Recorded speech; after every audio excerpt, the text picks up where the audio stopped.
pemirsa Bali TV, berjumpa kembali bersama saya Winata dalam program Bisnis Bali News, sebuah program yang berupa talk show. Selama 15 menit ke depan saya akan mewawancarai Ketua BPD HIPMI Bali, Bapak Agus Pande Widura, yang mungkin harus, karena ini beliau baru, jadi saya baru berkenalan juga ya. Pak Agus kita panggilannya, dan tampak sebagai sosok muda yang pengusaha sukses juga sebenarnya ini. Pak Agus, ini kan baru dilantik tanggal 5 Mei kemarin. 5 Mei, bagus ya. Yang luar biasa sekali, saya lihat semangat. Nah, kita akan ini pandemi ini sangat luar biasa, memukul ekonomi, apalagi pariwisata. Bali terutama, pariwisatanya hampir 60-70% katanya tergantung dari pariwisata. Nah, bagaimana kawan-kawan di HIPMI di bawah kepemimpinan Pak Agus sekarang ini ada program-program khusus yang akan dilakukan untuk menghadapi pandemi ini? Yang intinya bagaimana kita bisa optimis kan gitu untuk menggerakkan ekonomi. Silakan Pak Agus. Baik, jadi kita ini HIPMI ini adalah Himpunan Pengusaha Muda Indonesia, Pak Winata. Jadi kita ada di 9 kabupaten kota, termasuk juga di provinsi. Jadi ada di setiap kabupaten itu kita sudah juga memiliki ketua umumnya. Jadi jumlah anggota dari HIPMI ini sendiri kurang lebih sekitar 500 ada di Bali. Seluruh Bali ya, 500 pengusaha lah gitu ya. Pengusaha muda, ya, di Bali ya. Dan itu juga ada bergabung adik-adik kita dari HIPMI PT. Jadi kita juga memiliki HIPMI perguruan tinggi. Ada juga. Ya, jadi kita dari sejak dini sudah mengarahkan kepada adik-adik kita untuk mulai menjadi entrepreneur untuk kedepannya. Jadi untuk pengusaha-pengusaha kita berikan penyuluhan kepada mereka. Jadi cukup menarik terikat dengan keadaan COVID sekarang ini gitu. Sesuai dengan tagline kita adalah pengusaha pejuang pengusaha, di mana pengusaha pejuang pengusaha. Luar biasa ya tagline. Pengusaha pejuang pengusaha. Jadi harus berjuang terus ini kita ya. Ya, betul. Nah, akhirnya kita tentunya juga dalam keadaan seperti ini tidak bisa berdiam diri saja. Ini adalah salah satu perjuangan di masa kita, COVID-19 ini. Itu kenapa akhirnya kita mulai dari Musda pun kita sudah mencari suatu terobosan. Jadi ketika mungkin roda perekonomian atau mungkin roda organisasi agak tersendat karena ada COVID-19 ini, kita mencari terobosan bagaimana kita bisa tetap menjalankan roda organisasi. Nah, salah satunya adalah kita melakukan Musda online pertama di Bali. Secara virtual gitu ya? Secara virtual. Jadi tidak usah hadir secara di dalam ruangan gitu ya, tapi ini secara virtual. Secara virtual. Jadi ketua umum kami yang pusat itu ada di Jakarta, kitanya di Bali, terus habis itu pengurus dan anggota 9 kabupaten kota itu ada di masing-masing tempat mereka gitu. Dan ternyata itu bisa kita lakukan. Jadi itu salah satu terobosan yang membuat kita bersemangat lagi untuk bisa lebih banyak berjuang ke depannya. Kembali lagi dengan COVID-19 ini, tentunya seperti tadi Pak Winanto sudah menyampaikan bahwa hampir 70% lebih ya kita sangat tergantung sama pariwisata, dan itu terbukti dari data BI yang kemarin saya peroleh, di mana Bali satu-satunya daerah di Indonesia yang growth ekonominya itu minus 1,14%. Ya. Menyusul Jogja dan lain-lain gitu. Tapi yang masih minus saat ini kan baru Bali gitu. Nah, itu membuktikan nyata bahwa Bali terlalu tergantung dengan pariwisata. Nah, ini yang mungkin kita harus menjadikan suatu pelajaran ke depannya, karena memang tidak bisa dipungkiri bahwa pariwisata ini sangat menggiurkan. Jadi ketika booming banyak tamu itu memang kalau kita boleh bilang isi money lah. Jadi uang cepat gitu, instan. Tapi ternyata sangat fragile di lain sisi. Sangat rapuh gitu ya. Sangat rapuh ya. Jadi dia sangat rapuh. Ketika kemarin juga ada bom Bali 1, bom Bali 2, itu kita sudah langsung kena dampaknya gitu. Apalagi sekarang yang notabene ini sifatnya global. Jadi Bali ini sudah pasti terpukul dengan waktu untuk recovery atau waktu bangkit kembalinya itu cukup memakan waktu yang tidak pendek gitu. Jadi kemarin akhirnya saya berdiskusi dengan beberapa ketua umum, baik itu di kabupaten kota dan kita mensiasati bahwa kita harus tetap bergerak apapun itu ya, tetap berusaha. Akhirnya banyak juga teman-teman yang memodifikasi daripada jadi kita banyak bergerak di UMKM Pak Renata ya. Jadi UMKM ini hampir sebagian besar yang tergabung di HIPMI ini bergerak di UMKM ya. Jadi kita melihat bahwa harus inovasi, kita harus berbuat satu inovasi. Nah akhirnya kemarin ada teman dia itu sebelumnya garment, akhirnya dia memodifikasi sedikit garmentnya, jadi dia menyediakan masker-masker. Nah itu hal-hal yang ya, jadi saya melihat itu suatu inovasi yang harus kita lakukan ke depannya gitu. Di lain sisi saya melihat bahwa kita tidak boleh terbuai dengan pariwisata. Memang tidak instan untuk merubah dari suatu sektor pariwisata ke itu membutuhkan proses yang panjang dan waktu yang juga panjang ya. Tapi itu harus kita pikirkan dari sekarang gitu. Karena pertama adalah saya melihat agrobisnis di Bali itu masih sangat memungkinkan. Nah, kalau saya kemarin membaca data Cina, di mana seperti kita ketahui pertama itu terjadi di Wuhan. Dan sekarang mereka sudah growth ekonominya sudah naik ke angka 2-3% gitu ya. Jadi saya melihat itu ada kenaikan yang cukup bagus, di mana negara-negara lain bahkan ada yang sampai minus 5% saat ini gitu. Dan diprediksi oleh IMF di tahun 2021 malahan Cina itu bisa memimpin dunia dengan growth 9% gitu. Akhirnya saya cari informasi, kira-kira apa sih bisnis yang pasca ataupun kalau kita sebut sekarang dengan kata new normal itu ya, dengan new normal ini apa sih bisnis yang kira-kira masih bisa jalan? Setelah saya pelajari ternyata di Cina itu yang paling banyak itu pertama instan noodle atau mie instan itu ya, mie instan, biskuit yang seperti itu naik bisnisnya. Dan yang mengagetkan itu adalah bumbu-bumbuan atau herb gitu. Jadi bumbu-bumbuan ini menjadi suatu bisnis yang sangat sangat menanjak sekarang di Cina. Nah, saya langsung berpikir gitu, Indonesia ini kaya akan bahan-bahan daripada bumbu-bumbuan itu sendiri. Betul. Ya, kalau kita boleh berbicara, ada bawang, ada cabai, lombok segala macam itu. Jadi kenapa kita nggak memulai dari situ gitu? Kalau itu nanti akan bisa kita ekspor akhirnya ke negara-negara. Memang teman-teman dulu kan banyak juga yang ekspor manggis gitu. Cuman kan pasarnya waktu itu Cina gitu. Nah, ketika sekarang kita bisa buat kayak cabai ataupun bawang itu, saya rasa kebutuhan untuk Indonesia sendiri juga cukup banyak gitu. Jangankan Indonesia deh, di Bali aja juga sangat tinggi gitu kebutuhannya, karena rata-rata orang Bali kan suka pedas ya. Suka makanan yang berbumbu makanan yang berbumbu gitu. Jadi ini menjadi sebuah peluang baru yang akan digarap juga oleh HIPMI. Jadi agrobisnis ini saya melihat ke depannya ini salah satu strategi yang mungkin akan kita lakukan. Di lain sisi juga selain dari agro ini kita ingin melakukan cross selling ya. Jadi seperti yang tadi saya sampaikan ke Pak Renata di awal bahwa kita ini kan ada 500 pengurus dan anggota saya ingin membuat satu database. Jadi dari semua pengusaha-pengusaha yang tergabung di HIPMI ini kita melakukan cross selling, artinya si A dia jualan cabai, si B jualan apa gitu, kita bisa saling jualan bersama. Jadi paling tidak perekonomian di Bali ini harus berjalan. Itu yang saya lihat. Harus berputar ya. Harus berputar. Karena sekarang kan memang jangan sampai mandek ya. Jangan sampai mandek, karena dengan growth yang minus 1,14% ini kan artinya hampir sudah mandek dibandingkan dengan tahun kemarin gitu. Nah, itu salah satu strategi. Nah, saya berharap mungkin di daerah juga bisa melakukan seperti itu gitu. Seperti yang tadi misalnya kita buat cabai ya, yang beli orang-orang kita dulu di Bali lah, gimana caranya? Karena kalau kita terlalu tergantung sama pariwisata, saya tidak menyalahkan karena memang kita sudah terlanjur dimanjakan oleh pariwisata gitu ya.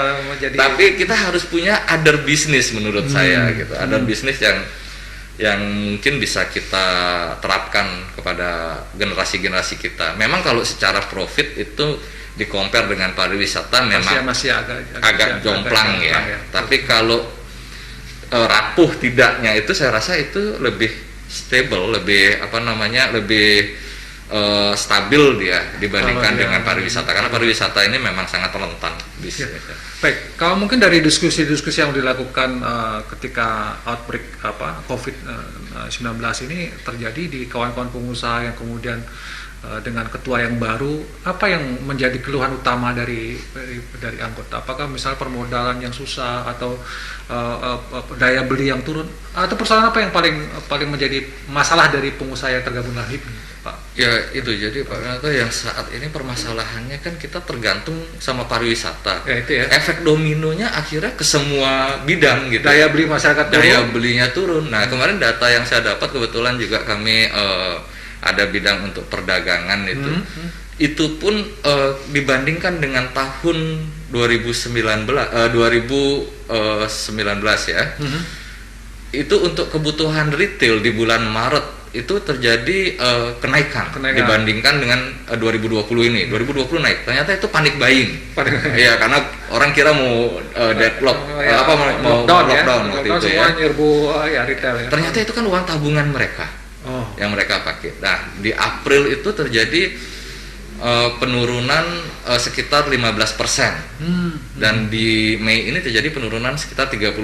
Artinya kan ini turun terus ini gitu. Nah, saya teman-teman sudah mulai gelisah memang.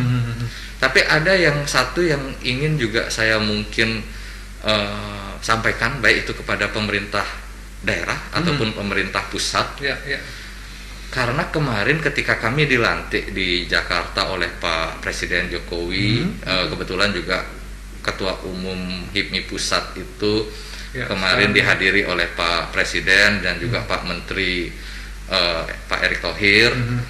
Nah, Pak Presiden dalam pidatonya menyampaikan bahwa memberikan kepada kami sebagai pengusaha-pengusaha muda Indonesia ini untuk ikut ambil bagian dalam BUMN.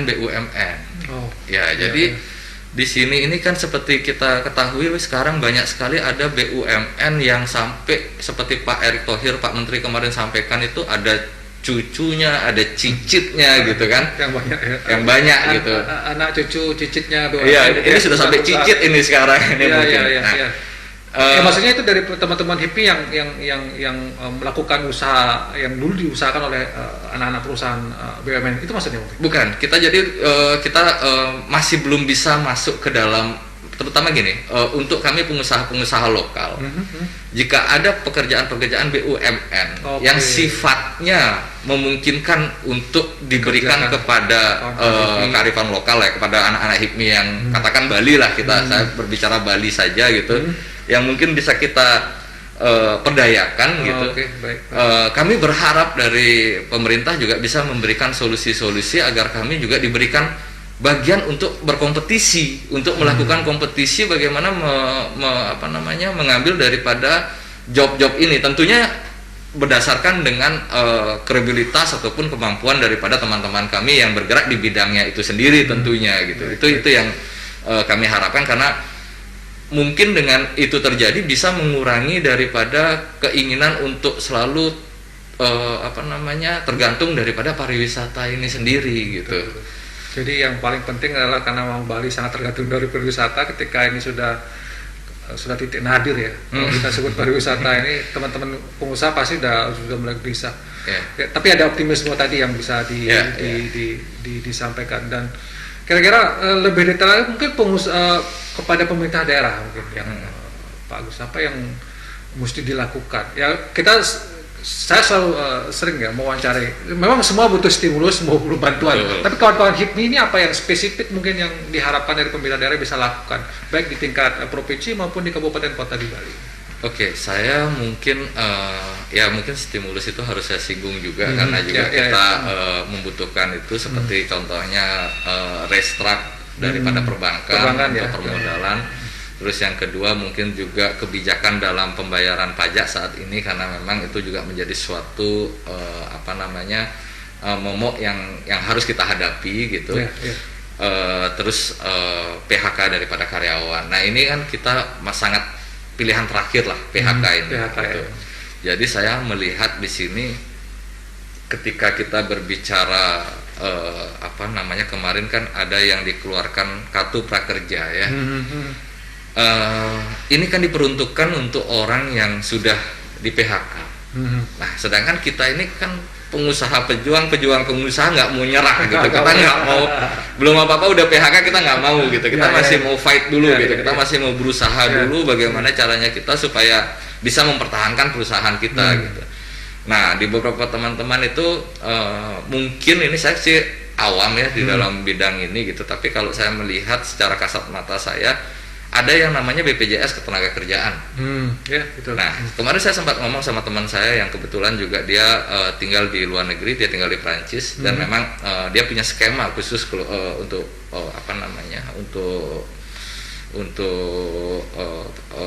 pemerintahnya, mereka mendapat jaminan, gitu, jaminan sosial. Nah, saya berpikir apakah mungkin dari BPJS itu paling tidak ketika kita tidak bisa membayar salary secara penuh, ada bantuan dari BPJS dulu saat ini. Apakah itu memungkinkan? Kan begitu. Jadi saya melihat kalau itu memungkinkan, kita tidak perlu sampai harus mem-PHK orang. Oke, gitu. Jadi ada stimulus. Karena ya, begini, saya untuk melihat menyelamatkan pekerja tadi ya, bukan menyelamatkan pengusahanya gitu ya, pekerjanya dulu. Karena itu sebagai garda terdepannya kita gitu. Kalau mereka masih mau kerja, paling nggak mereka masih mau berusaha. Tapi kalau mereka sudah dirumahkan, kan kita sendiri otomatis juga paling kita cuma bisa minta restruct untuk perbankan ataupun untuk perpajakan ya. Tapi bagaimana kita untuk tetap optimis dalam menjalankan perusahaan ini, kan itu yang saya melihat sebagai garda terdepan dari seorang pengusaha itu adalah karyawan-karyawannya gitu. Nah, ini yang harus diperhatikan, karena di lain sisi saya melihat bahwa ini bisa menjadikan suatu titik balik kepercayaan kepada karyawan-karyawan ini untuk lebih taat lagi melakukan pembayaran BPJS ke depannya. Ketika mereka mendapatkan benefit saat ini, di saat sulit gitu. Tertolong gitu ya. Karena saya bicara dengan teman saya itu yang di Prancis, dia bilang nanti nanti pas jaminan pensiun kamu waktu tua kamu berkurang dong. Saya bilang. Tapi karena saya sudah dapat sekarang, ketika nanti saya sudah dapat penghasilan lagi, saya berpikiran akan menambah gitu. Sudah ada saya sudah merasakan benefitnya gitu. Jadi saya merasa itu juga bisa menjadi suatu strategi saat ini untuk menjaga bagaimana stabilitas daripada karyawan-karyawan kita untuk tetap bisa bekerja. Baik, bagus. Kalau mungkin ya sampai saat sekarang ini ada nggak kawan-kawan HIPMI yang sudah tanda kutip tumbang gitu, atau menyerah, atau masih mau tetap berjuang? HIPMI di Bali ini yang bagus. Jadi HIPMI ini saya kalau boleh bagi ada 3 kategori pengusaha. Gitu. Ada pengusaha besar, pengusaha menengah, dan pengusaha baru atau kecil. Ada macam-macam kita semua, dari UMKM yang paling rendah pun kita juga ada gitu. Kalau tumbang sih, saya sih nggak mau dengar mereka tumbang. Jangan sampai kita sih ya, mudah-mudahan amit-amit jangan ada. Tapi saya merasakan bahwa pertahanan daripada finansial mereka itu memang terasa. Ada yang dari April kemarin sudah berasa, Mei, bahkan Juni ini sudah mulai gitu. Nah, dengan new normal ini saya juga secara pribadi melihat ini adalah suatu peluang yang bisa kita lakukan untuk bertahan saat ini gitu. Cuman memang prosedur daripada penanganan COVID-19 ini harus jelas. Betul. Tapi kalau saya membaca karakter, saya mudah-mudahan nggak salah, karakter orang Bali itu mirip-mirip karakternya dengan Jogja gitu. Dimana karakter orang Bali itu lebih nurut ya. Kalau gampang diatur. Lebih disiplin lah. Lebih disiplin gitu. Jadi kalau memang harus pakai masker ya mereka pakai masker. Dan saya melihat, saya apresiasi sekali kepada pecalang-pecalang ya. Desa adat ini sangat luar biasa, karena saya merasa mereka juga sebagai suatu garda terdepan di samping daripada kesehatan tentunya ya, perawat sama dokter.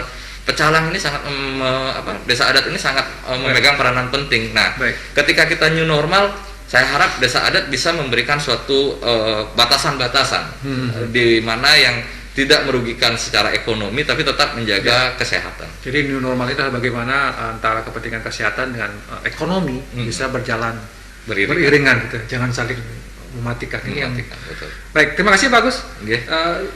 Kita semua tentu berharap bahwa di HIPMI para pengusaha-pengusaha ini, baik yang bawah, yang menengah, dan yang sudah besar ini tetap berjuang pengusaha pejuang gitu ya. Pengusaha gitu yang tagline yang luar biasa saya kira. Saya baru tahu ada tagline seperti ini, dan mudah-mudahan ini di masa Covid ini semangat berjuang ini tetap menyala-nyala, karena ekonomi tetap berjalan. Jangan sampai karena takut oleh Covid kemudian ekonomi susah, kita kelaparan, akhirnya kita tumbang semua. Selalu saya sampaikan di setiap talkshow, semoga badai ini segera berlalu. Demikian Bisnis Bali News kali ini. Saya ucapkan terima kasih atas perhatiannya. Sampai jumpa di Bisnis Bali News berikutnya.